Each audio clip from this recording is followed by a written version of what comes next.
This episode of the Ageless and Awesome podcast is sponsored by the Radiant Reset Hormone Detox Guide for perimenopausal women. As a woman in the modern world, our hormones are taking a battering. They're impacted by the food we eat, the toxins we're exposed to, such as when we eat out of plastic takeaway containers, or even worse, reheat food in them. Please don't do this. If you're handling FPOS receipts, filling the car with fuel, eating non-organic produce that hasn't been washed effectively, plus so much more things add to our toxic load every day. Even though our bodies are designed to effectively manage toxins, they haven't evolved as quickly as our toxic world has, unfortunately. So our body does need support. Symptoms such as stubborn weight gain, fatigue, disrupted periods, irritability, and gut health issues can be a sign that you'd benefit from a gentle detox. And that's why I developed the Radiant Reset Hormone Detox Guide for perimenopausal women. This free guide has an abundance of information to get you started on your very own DIY detox. And if you'd like to upgrade to VIP, it's only $47 for a limited time. I used to sell this program for $247. The upgrade gives you the recipes, including plenty of plant-based options, the meal planner, the shopping list template, the video workshop, and so much more. Click the link in the show notes to learn more now. Take care of your hormones. They are a critical part of your health as a woman. Hi, I'm Susie Garden, and this is the Ageless and Awesome podcast. I'm an age-defying naturopath and clinical nutritionist, and I'm here to bust myths around women's health and aging so that you can be ageless and awesome in your 40s, 50s, and beyond. The Ageless and Awesome podcast is dedicated to helping women through perimenopause and menopause with great health, a positive mindset, and outrageous confidence. Hit subscribe or follow now, and let's get started. Hello, gorgeous one, and welcome to this week's episode of the Ageless and Awesome podcast. Today, I'm actually going to talk about something that I have never spoken about before, and that is testosterone. When we think about perimenopause and menopause, we're usually having conversations about progesterone and estrogen because they do tend to be the most, dominant hormones that are really out of whack in women during this time. But testosterone is actually really important as well. And while we do tend to think of testosterone and its influence in men, testosterone is actually really important, and it does obviously bottom out as we hit menopause. And I haven't really talked about it. So I thought today, let's do something that I haven't done before. So let's have a chat firstly about what testosterone does. So testosterone is probably best known for influencing libido, and I have so many women that come and talk to me in their 40s and their 50s that their libido has just gone down the toilet, and it's obviously for many people, there can be many reasons for this, but low testosterone can definitely be one of the influencing factors. And some of the other symptoms that women can experience that they may not realize is actually because of low testosterone is some of the brain symptoms that we experience. Because testosterone actually helps with the nervous system in the brain. It contributes to mental acuity, sharpness, clarity of thought. It strengthens the arteries that promote blood flow to the brain. So that protects against the loss of memory. It regulates our serotonin levels. It plays a role in the serotonin uptake in the brain, and that improves your mood. Testosterone also stimulates the release of dopamine, which is another brain chemical. And that dopamine is all about pleasure. Testosterone also helps with muscle mass. It helps with bone strength. It helps with heart health, energy and quality of sleep. And a lot of women don't actually realize this and can get told, a lot of people come to me because they're so fatigued. They've gone to the doctor, had their bloods taken, and they've been told, no, you're all good. Nothing's wrong with you. And really the hormonal impact of the loss of estrogen, the loss of progesterone, and of course also the loss of testosterone can have multiple impacts that aren't just all about our reproductive system. So we know that this is a natural part of our processes as we get to the end of our reproductive life, but we still need to think. We still need to have motivation.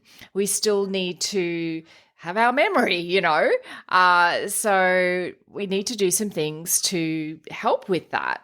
So what can we do? There are a few things you can do. There are some natural things you can do. Of course, that testosterone can be replaced as well as part of menopause hormone therapy. That would be a discussion to have with your GP. I would very much recommend that you go and see a GP that has training in menopause and managing perimenopause because not all GPs have a level of training that allows them to really really be confident, I guess, in managing all of these different hormones, including testosterone. So I would highly recommend going on either using your network and finding friends perhaps that have seen a doctor that's been really amazing at managing their hormones, or I think in Australia, you can go on the Australian Menopause Society, I think is the website where it has a list of doctors that can be really helpful in that way if you want to go down the track of menopause hormone therapy, MHT, which is the new lingo for HRT. So that's definitely an option, particularly if it's really causing problems in your life, problems in your relationship. I think it's worth exploring.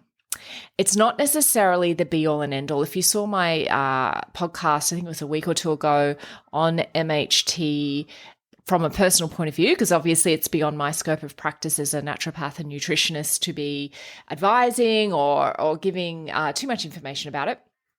But it's definitely something that for many women, it's worth exploring. But if you don't have the other pieces of the puzzle in place, such as having good stress management, having good control of your weight, having a diet that is high in antioxidants, that's high in protein, that's high in healthy fats, that ideally is personalized nutrition that's ideal for you and addressing the specific factors that are going on in your body.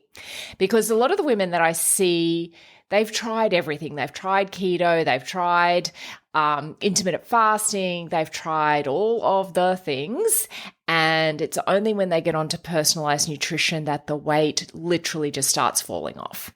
So when you provide the right environment for the body to work efficiently, the weight will fall off, your energy will come back, your sleep will improve. So, and plus many, many other things, some of the other benefits like reductions in body pain, all that sort of stuff. So there is that aspect of it. It's not just about the hormones. As I mentioned in that other podcast, you can have the most perfectly balanced hormone therapy. It may not do everything you need it to do if those other pillars aren't in place. And if we look at some really specific foods or minerals or nutrients that can help boost testosterone production, here are some of them. So things like oysters and shellfish have high amounts of zinc, and zinc is really important for testosterone production. This is for men and women. I know oysters are often seen as an aphrodisiac, and that's why, because they're high in zinc. Oysters are also really a very good source of something called D-aspartic acid, which is an amino acid, so it's a protein, which can help trigger testosterone production. So you can also supplement with zinc. If you're going to do that, you do need to have some really absorbable forms of zinc, zinc citrate, zinc amino acid chelate, zinc picolinate are all good forms. So that can help. Also, things like avocado. Avocado, I mean, most people really love it. Also, it's very high in something called pregnenolone. Pregnenolone is actually a steroid hormone that we make in our bodies, and it's a precursor to testosterone production. Avocados are rich in this, so that's a way to get it. Salmon is high in zinc, so that makes it really helpful. And if you're having salmon with some green leafies like spinach or kale, you're also supporting your liver health. That makes it a really menopause and perimenopause friendly meal. Salmon also has that benefit, of course, of being packed with omega-3 fatty acids, which is great for your brain. It's great for reducing inflammation in the body. Mushrooms, and particularly shiitake mushrooms. Shiitake mushrooms are actually one of the few protein-rich mushrooms that when I'm working with people in the Glow protocol, it will actually come up as a mushroom that you can have as a protein. Shiitakes and oyster mushrooms are the only ones really that come up. Any other mushroom is more of a vegetable than a protein. And the thing is with mushrooms, if you pop them in the sun for a little bit, that can make the most of their testosterone boosting properties. Mushrooms can become high in vitamin D and also vitamin B5 when left in the sun for around an hour or so. And those vitamins, vitamin D and vitamin B5, contribute to normal synthesis and metabolism of your steroid hormones, and that can help the production of regular testosterone. So yeah, and the thing is, I test a lot of people for vitamin D, and they will almost always be deficient unless you're supplementing. And, given it is winter in Australia, then if you're not supplementing with vitamin D, or haven't had your vitamin D tested, I always actually do like to test vitamin D before I supplement, because it is possible to get toxic. It's unlikely. It's very rare, but it is possible. So I'm always very cautious about that.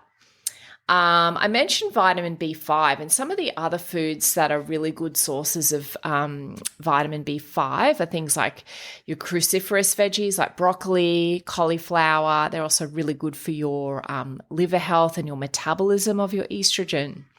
Also, pumpkin is quite a good source of vitamin B5. So that's quite a few different foods. Also things like pulses. So when I talk about pulses, I'm talking about things like lentils, chickpeas, kidney beans, things like that. Oats, walnuts, cashew nuts, chia seeds, hemp seeds, pumpkin seeds, spinach, are all really good to help to boost your testosterone, mainly because they contain zinc, and zinc is just such an important mineral. And again, I don't test it routinely, but often when I am testing people for zinc, they can come in low. And sometimes it's not necessarily that the diet is lacking in zinc containing foods. If you drink a lot of coffee, for example, with your meals, that's going to block your zinc absorption. If you take iron supplements, and many women in different stages of their lives do take iron supplements, that can also interfere with zinc absorption, whether it's through food or whether it's through supplements. So you do need to separate when you're taking your iron and your zinc, as well as separating your coffee or tea drinking with zinc as well. So it's really any dark beverage. It's the tannins in these beverages that block the zinc absorption, and iron absorption too, by the way. I talked before about managing stress. So the thing is, when you're in your stress response, your cortisol levels are increased, and cortisol much like it interferes with estrogen, also interferes with testosterone. The higher your level of cortisol, the lower your testosterone production will be. So you want to do some stress management that can be as simple as deep breathing, as simple as doing activities that bring you joy. Yoga, of course, I'm always going to promote yoga because I love it so much. Meditation, we know, oh gosh, there's so much research supporting meditation for lowering cortisol and improving your stress response. Sleep is also really important. So if your sleep is really broken, and again, super common in women in their 40s and 50s, sleep is when you're actually producing some of your hormones, including testosterone. So if you're not getting between, 7 to 8 hours or more a night, it's likely that your testosterone is going to be impacted. And this is for men and women. Pretty much everything I'm saying is for men and women. That's if your sleep's disrupted, you need to kind of do some things to help manage that. And that might be having low light when the sun goes down. I use after I've cooked dinner, or my husband have cooked dinner, if I'm honest, because he's the cook in our house. All of the overhead lights go off and we just use like lamps, dimmable lights. It's really important. It really helps with your melatonin production. I don't have any caffeine after midday. They recommend, I think the time is 6 hours prior to your bedtime is when you should stop caffeine. But I really feel like if you're a woman over 40, you probably should stop it after lunch. And what else? Oh, blue light, obviously, really minimizing your blue light at any time of the day, really, or having a blue light blocker in your glasses. That will help a lot as well. And just having some sort of sleep routine, which is telling your brain, we're getting ready for sleep. And that can be anything. That can be having your shower, maybe putting some lavender essential oil in the bottom of your shower or a bath if you have one. Things like, maybe you do some reading before bed. Maybe you do some deep breathing. Maybe you do some meditation or you listen to a sleep app or something like that. Any kind of routine will really help. And going to bed at the same time, waking up at the same time, even if it's a weekend, even if you haven't slept very well, it's still recommended that you get up at your normal time rather than sleeping in, and that will improve your overall sleep routine over your week. Exercise, I mentioned, I think before, about particularly resistance training, anything that's going to increase your muscle mass. And here is the kind of contradiction here is when your testosterone is low, it makes it harder to build muscle mass, but just keep at it, do your resistance training, lift heavy things. If you don't have access to a gym or you don't like a gym, lift some heavy things at home, move some furniture, do it safely, always protecting your spine, but increase your muscle mass. Do some squats.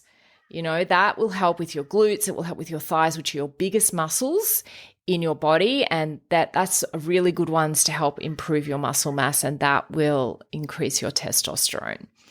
Managing your blood sugar level also helps because it supports a steroid hormone called DHEA, and it is the precursor to testosterone. So managing your blood sugars, we know that people that eat a lot of processed foods have lower testosterone generally. We know that people that have a lot of sugary foods and refined carbohydrate consumption. So we're talking about baked goods, breads, pastries, pasta, white rice, juices, all of these things can increase your insulin levels, throw off your glucose, and it's a real problem for your hormones. I'll just give you one herb that we know can be pretty good is ashwagandha, otherwise known as withania. It potentially can increase testosterone. There's not a lot of studies that are done on herbal medicine, mainly because it can't be patented. There have been some studies that have shown ashwagandha can increase testosterone in women. So that might be worth exploring as well. So I hope that's been helpful. It's something a little different today. I'd love to hear your feedback. What else do you want me to talk about? I would love to hear from you. So enjoy the rest of your week. I'll be back on Thursday for Q&A, and I will see you then. Thanks so much for joining me today on the Ageless and Awesome podcast. If you liked today's episode, please make sure you click the little plus button if you're on Apple Podcasts, or the follow button if you're on Spotify, so that you get each new episode delivered to you every week. If you like free stuff, then head to the show notes and click the link to receive my free Radiant Reset Hormone Detox Guide for perimenopausal women. Or if you'd like to continue the discussion, head over to Instagram and DM me at Susie Garden Wellness. I'd love to connect with you.